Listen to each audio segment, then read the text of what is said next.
Hindi totoo na ako nang susunod. Siyempre, sa isipan ng mga bangag, gusto nila ako nang sumunod.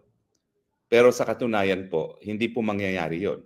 Kasi protektado po ako ng karapatang pantao sa paghingi ng asylum at dahil nga po dyan, meron tayong karapatan ng non-refoulement. So mabibigo po ang kanilang mga maitim na balak sa akin. Ang tanging pamamaraan na ako'y makuha nila ay through kidnapping. Bibigyan ko na po sila ng abiso. Miski i-kidnap nyo ako, hindi nyo ako maisasakay sa eroplano kasi wala nga akong travel document. Nasa Dutch authorities.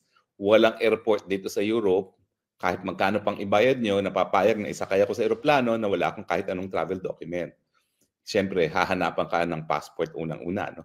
At siguro, protection na rin namin mga asylum seekers na yung passport namin ay nasa Dutch government para nga garantiya na hindi kami sapilitang mailalabas ng mga bansang tinakasan namin, linayasan namin, no?